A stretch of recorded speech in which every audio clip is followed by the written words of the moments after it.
আসাবের ব্যাপারে তারা যে অভিযোগ করছে এই অভিযোগ ভিত্তিহীন এবং এ ব্যাপারে আমরা ওপেন চ্যালেঞ্জ করছি।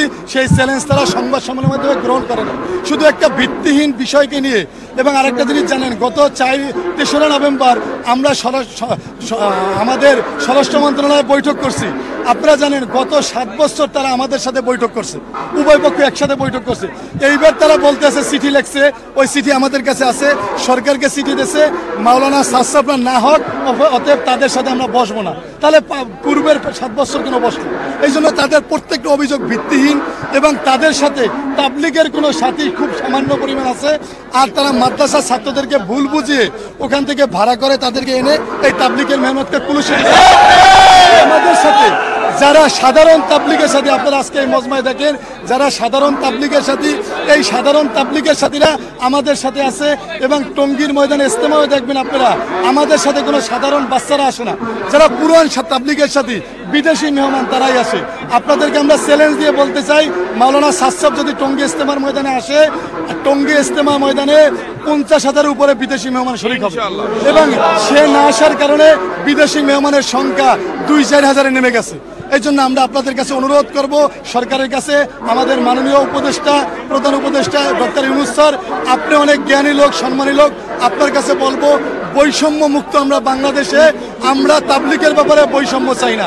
এই জন্য সারা বাংলাদেশের সমস্ত মসজিদগুলোতে আমাদের কাজ উভয় যাতে তারা কাজ করবে, সারা বাংলাদেশের মসজিদে আমাদের কোনো আপত্তি নাই। কাক্কাল মসজিদে তারা আমরা উভয় পার্ট বাই পার্ট করবো, কোনো আপত্তি নাই। ইজতেমা তারা আলাদা করুক, আমাদের আপত্তি নাই। আমাদের ইজতেমা আমরা আলাদা করব, তাদের ইজতেমায় তারা যাদেরকে আনবে আমাদের কোনো আপত্তি নাই। কিন্তু আমাদের ইজতেমায় আমাদের হজ্জজি আসবে, এখানে তাদের আপত্তি। এটা একটা সম্পূর্ণ বৈষম্য একটা কথা। এই জন্য আমরা হজ্জজিকে চাই, এটা আমরা আপনাদের কাছে আবার আমরা বলতে চাই। এবং প্রথম ইজতেমা আমরা ইনশাল্লাহ, আমাদের গত পূর্বের ইজতেমা প্রথম ইজতেমা করছে, এবার আমরা প্রথম ইজতেমা চাই। আমরা আজকে আসছি হলো, আমাদের আজকে হলো 2টা দাবি। এক হলো 7 বছর ওনারা আগে 7 বছর ওনারা প্রথম ইজতেমা করতেছে, হ্যাঁ, এবং ওনাদের যত মুরব্বী আছে বাহিরের সমস্ত মুরব্বীরা আসতে পারতেছে। কিন্তু আমাদের যে আমির হযরত মাওলানা সাহেব, উনি আজকে 7 বছর বাংলাদেশে আসতে পারতেছে না। এই কারণে আমাদের 2টা দাবি, আমাদের প্রথম ইজতেমা হবে, আর হলো আমাদের আমির হযরত মাওলানা সাহেব ইনশাআল্লাহ এবারের ইজতেমায় শরীক হবেন।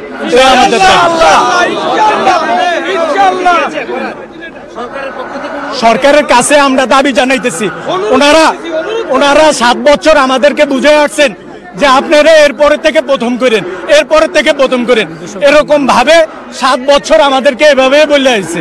ঠিক আছে, এখন আমরা চাইতেছি যে সরকার আসছে, নতুন সরকার, এরা জনগণের সরকার, আমরা চাইতেছি যে আমরা এবার প্রথম পর্ব করব এবং আমাদের আমির সাহেব আসবেন, হ্যাঁ, যে কোনো মূল্যে আসবেন। হযরত মাওলানা সাহেব যে কোনো মূল্যে ইনশাআল্লাহ এবার আসবেন।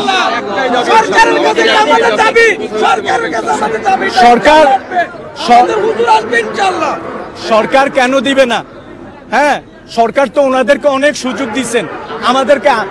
ওনারা যেরকম বাংলাদেশের জনগণ, আমরাও এরকম বাংলাদেশের জনগণ, আমাদেরও এরকম অধিকার আছে। হ্যাঁ, ওনারা তো 7 বছর ওনাদের অধিকার নিচ্ছেন। হ্যাঁ, আমরা এখন আমাদের অধিকার চাই। আমাদের আমির সাহেব আসবেন এবং কি আমরা প্রথম ইজতেমা ইনশাআল্লাহ এবার করব।